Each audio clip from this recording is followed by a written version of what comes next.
Hello students. तो आज हम सीखने वाले हैं Python programming. Actually Python programming बहुत इम्पोर्टेंट है आपके करिकुलम के लिए और साथ में आने वाले टाइम के लिए। So we start with introduction part first, Python programming, and let's go with the flow. Now, there is something, the topics for today, what actually we need to cover, the listed over there.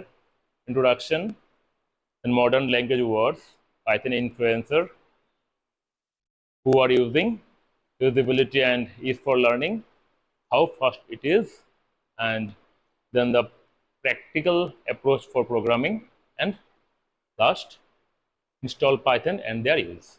Fine. So first thing, let me tell you that what is that Python or programming language word. You can see I have listed here total three programming languages like PHP, Python, and Ruby. Ruby was came very before, very earlier time. पर आज के time में अगर आप देखो तो Ruby फिर भी बहुत बार यूज हो रहा है। तो PHP, पाइथन और रूबी को अगर मैं लेता हूँ एज ए कुछ कंपेरिजन कैसे लेता हूँ, तो क्या क्या देखने को मिलता है वो हम आगे देखेंगे। ठीक है, तो अभी देख लेते हैं कि पाइथन प्रोग्रामिंग किस लैंग्वेज से इन्फ्लुएंस्ड है, वो देख लेते हैं। बाकी बाकी दोनों भी देख लेते हैं, जैसे PHP है, रूबी हो गया, पाइथन हो गया। पाइथन का हम देखते हैं इन्फ्लुएंस किस में आता है, सी में आता है, सी प्लस प्लस से आता है, जावा से आता है। मतलब अगर हमें किसी को सी या सी प्लस प्लस या जावा प्रोग्रामिंग आता है, फिर हमें समझना आसान हो जाएगी पाइथन प्रोग्रामिंग। तो ये सारे प्रोग्रामिंग अगर आपको आते हो तो आप ढंग से आराम से पाइथन प्रोग्रामिंग को सीख जाओगे। ठीक है, इतना मुश्किल भी नहीं है सीखने के लिए। और देख लेते हैं कौन से companies, leading IT companies use कर रहे हैं पाइथन प्रोग्रामिंग को। तो सबसे पहले अगर मैं देखूं PHP कौन यूज कर रहा है, विकिपीडिया, उडेमी, फेसबुक। रूबी कौन यूज कर रहा है, Twitter, Hulu, Groupon. And interestingly top most अगर हम कहते हैं कि सर्च इंजिन या आईटी कंपनीज में एक होता है, वो गूगल है। तो अगर गूगल यूज कर रहा है पाइथन प्रोग्रामिंग को, that means this something different. तो it becomes the trend. Actually मैं आपको बता दूं, अभी ये जितने सारे प्रोग्रामिंग है, PHP है, रूबी है, सारे धीरे धीरे पाइथन प्रोग्रामिंग में टर्न हो रहे हैं या टर्न हो चुके हैं। ठीक है, तो अभी पाइथन का ये दौर चल रहा है। So need to understand other things also. Usability सबसे ज़्यादा पाइथन का है आज के टाइम पे। ठीक है, तो आप देख सकते हो। और ईज ऑफ लर्निंग सबसे आसान है सीखने के लिए, पाइथन सबसे आसान है बाकी सभी के मुकाबले। ठीक है, तो you need some skills and tricks to understand, जो मैं आपको बता दूंगा कैसे अपने बहुत ढंग से, बहुत आराम से प्रोग्रामिंग को आप सीख पाओगे। ठीक है,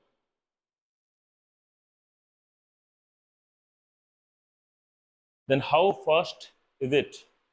तो अगर आपको लाइन्स ऑफ कोड के बारे में बताए तो आप देख सकते हो कि पाइथन में लगभग कम ही है लाइन्स ऑफ कोड। अगर हम देखते हैं ऑब्जेक्ट ओरिएंटेड के हिसाब से, उसका लगभग सेम ही है विथ PHP। कम है इसका फंक्शनल प्रोग्रामिंग में। मतलब PHP और पाइथन में थोड़ी बहुत सिमिलरिटीज है विथ लाइन्स ऑफ कोड, थोड़ी बहुत, but still this is better in Python. Average run time में सबसे कम मैंने खुद देखा हुआ है। I am working for last 12 years in Python. So machine learning में काम करता हूँ मैं लास्ट 12 ईयर्स ऑल्सो। तो मैंने देखा हुआ है कि जितना कम रेस्पॉन्स टाइम होता है पाइथन का, वो किसी और का नहीं है, और आ भी नहीं सकता टिल डेट। ठीक है, देख लो अगर आप ऑब्जेक्ट ओरिएंटेड प्रोग्रामिंग में वो 1.8 आता है रेस्पॉन्स टाइम, फंक्शनल 1.7। देखा वो कंपेरिजन है, देखा सबसे कम आता है वो इसमें। ठीक है, तो now the $1 million question is, what makes Python different? And the answer is lots of things. तो एक प्रैक्टिकल अप्रोच के द्वारा समझते पाइथन प्रोग्रामिंग को। देख सकते हो आप, अगर मैंने आपको पूछा कि आप मुझे कोई भी दो नंबर के सम बता दो, सबसे पहला काम आप क्या करोगे बताओ? What will be your first work? Need to first think, आपको सोचना पड़ेगा दो दो number. Step one. Step two, आप क्या करोगे? वो सम करोगे दिमाग में ही स्टेप 3 में आप आंसर बताओगे, है ना। वो यही है ना कॉन्सेप्ट जो आप नॉर्मली आप फॉलो करते हो, ठीक है। अगर कोई आपको कुछ पूछता है तो इसको अगर समझते हैं, अगर मैं इसको ऐसा करूं कि suppose you have asked to think of two numbers, add them and tell me the result, तो हम बच्चे क्या करेंगे। तो ये हम बच्चे हैं कॉन्फ्यूज्ड है, नॉर्मल हमें पता है। सबसे पहले हम सोचेंगे, सोच लिया भाई, ठीक है, 5 और 7 दो नंबर सोच लिया। एक नोटपैड ले लेते हैं, नोटपैड में वो दो नंबर जो मैंने सोचा हुआ था वो मैंने लिख लिया, ठीक है। देन स्टेप 2 में मैंने इसको सम कर दिया और इसको भी लिख दिया नोटपैड में। देन स्टेप 3 में रिजल्ट बता दिया और इसको भी मैंने लिख दिया, ठीक है जी। अब बात है कि अगर मैं अपने थिंकिंग प्रोसेस को और नोटपैड को एक ही स्टेप में लाता हूं, वो एक ही स्टेप है ना, 1 2 3 सेम स्टेप फॉर नोटपैड। अगर मैं चाहता हूं इसको प्रोग्रामिंग में कन्वर्ट करूं तो क्या कर सकता हूं, व्हाट शुड आई डू। तो क्या करता हूं मैं, सबसे पहले लिखता हूं। पहले अब देखो फर्स्ट स्टेप से जो मेरा आया था, अब देखो यहाँ पे 5 7 आए कि नहीं, ए और बी मत देखो अभी आप। अब 5 और 7 को देखो, वो दोनों आगे, 5 और 7 आगे स्टेप 1 से। चलो आते हैं अगले में, मैंने प्लस कर दिए हैं, प्लस से यहाँ पे प्लस से प्लस हो गया। ए बी मत देखो, प्लस है सेकंड स्टेप। थर्ड स्टेप में ये एक रिजल्ट है, मतलब ये बताता हूँ आपको कैसे आया, क्यों आया। तो बात ये है कि जो थिंकिंग प्रोसेस जो था 3 स्टेप का, नोटपैड में जो मैंने लिखा 3 स्टेप का, वही मैं प्रोग्राम आ गया 3 स्टेप का। अब बात ये है कि मैंने ए बी क्यों लिखा, डायरेक्ट 5 7 क्यों नहीं लिखा। तो क्या होता है क्या कि मतलब हर एक सॉफ्टवेयर या प्रोग्रामिंग का रूल होता है कि आपने कोई भी नंबर कैसे लिखोगे, कहाँ रखोगे, ठीक है।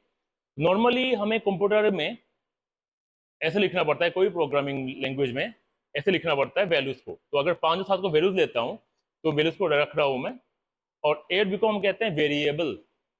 पता नहीं लग रहा ना क्या चीज है, let me explain it to you, मैं आपको बताता हूँ मैं। अब देखो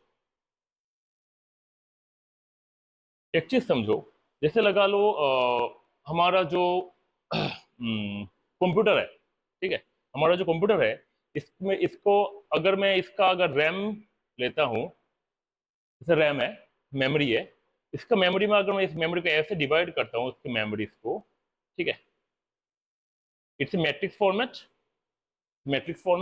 ठीक है। तो जैसे लगा लो ऐसे 1 करोड़ ऐसे घर है, ठीक है। अभी अगर मैंने ए और बी लिखा, मैंने ए और बी ना लिख के जस्ट 5 और 7 लिख दिया, वो मैं कहाँ रखूंगा, इस बक्स में कहीं पे 5 और 7 आएगा। इसे लगा लो मैंने यहाँ पे लिख दिया 5, यहाँ पे लिख दिया 7। अब 1 करोड़ घर पे, ऐसे ऐसे ऐसे बक्से में 1 करोड़ जैसे घर पे, मुझे कैसे पता लगेगा कि कहाँ 5 कहाँ 7 है, कैसे पता लगेगा, मुझे नहीं लग सकता ना। इसलिए मैंने इनका एक नाम दे दिया, ठीक है। तो इनका मैंने एक नाम दे दिया।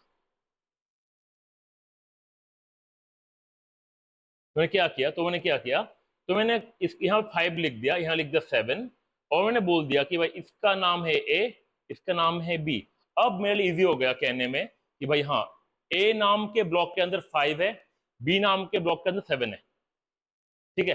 अब मुझे पता है कि भाई ये ब्लॉक दोनों का नाम है। तो जो प्रोग्रामिंग कॉन्सेप्ट अभी हम बोल रहे हैं वो कंप्यूटर के अंदर आता है।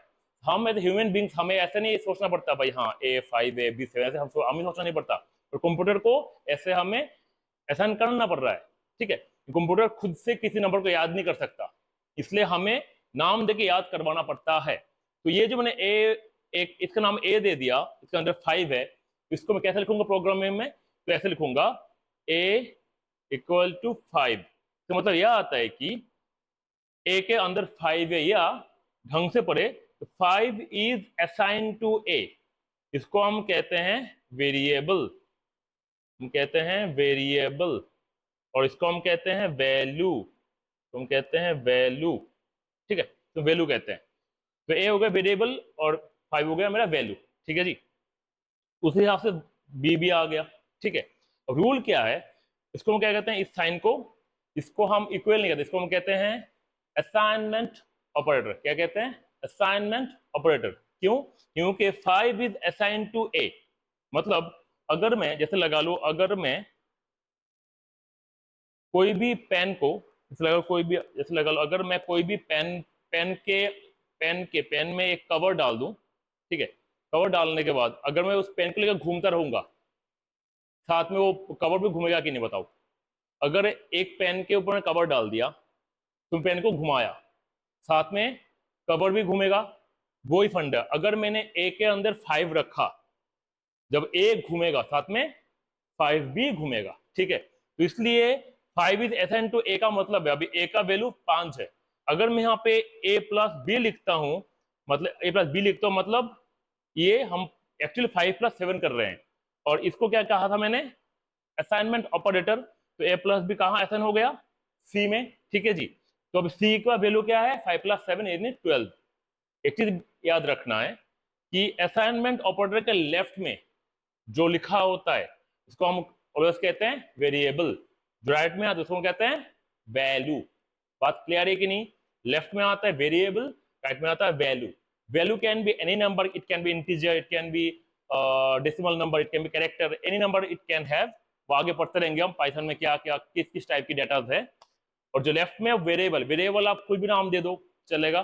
पर एक चीज याद रखना, हम अगर फ्रूटफुल या मतलब मतलब ऐसा वेरिएबल नाम रखे जो हमें पता लग जाए कि वो क्या चीज है, तो वो हमारे लिए आसानी हो जाएगी, ठीक है। तो आगे हम नेमिंग्स भी पढ़ेंगे, रूल भी पढ़ेंगे कैसे वेरिएबल के नाम देने होते हैं। और आप कुछ भी नाम लिख सकते हो, याद रखना है कोई भी नाम के बीच में कोई गैप नहीं हो सकता, वो इंटेक्ट एक ही वर्ड होगा, ठीक है। जैसे मैंने ए लिख दिया, बी लिख दिया, वो सब कुछ हम अलग से पढ़ेंगे, वेरिएबल के रूल्स वो अलग से पढ़ लेंगे हम। तो ये अभी तक फंडा है कि भाई मैंने यहाँ पे क्यों लिखा, मैंने बताया आपको, एक क्यों लिखा, एक क्यों लिखा, मैंने बता दिया आपको, ठीक है जी। तो ये रहा। तो जो मैंने पहले आपको कहा था कि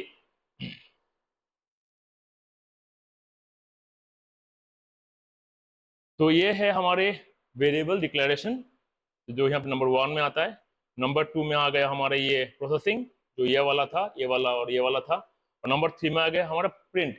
प्रिंट मतलब क्या है? जैसे हम यहाँ पे बोलते हैं ना रिजल्ट, ठीक है, यहाँ पे रिजल्ट आ गया। तो पाइथन प्रोग्रामिंग में प्रिंट एक फंक्शन है। फंक्शन क्या चीज है? जो कुछ काम करता है। पाइथन प्रोग्रामिंग में ऐसे बहुत से फंक्शन है जो जस्ट आप वर्ड को लिख दोगे वो काम कर जाएगा, ठीक है। वैसे एक वर्ड का नाम है प्रिंट, ठीक है।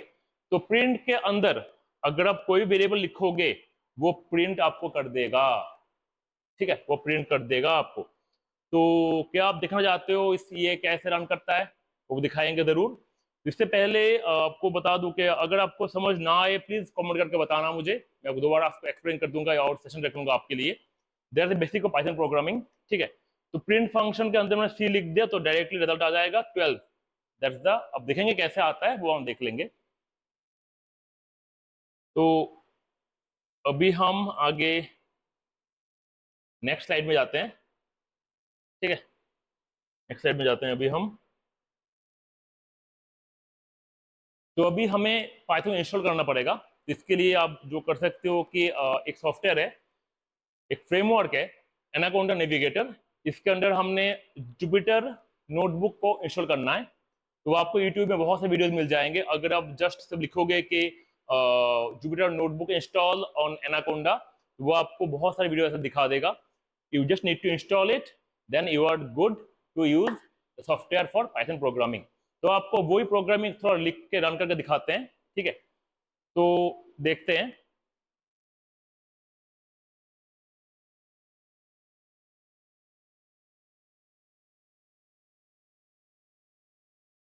तो मेरा जुपिटर नोटबुक आ गया।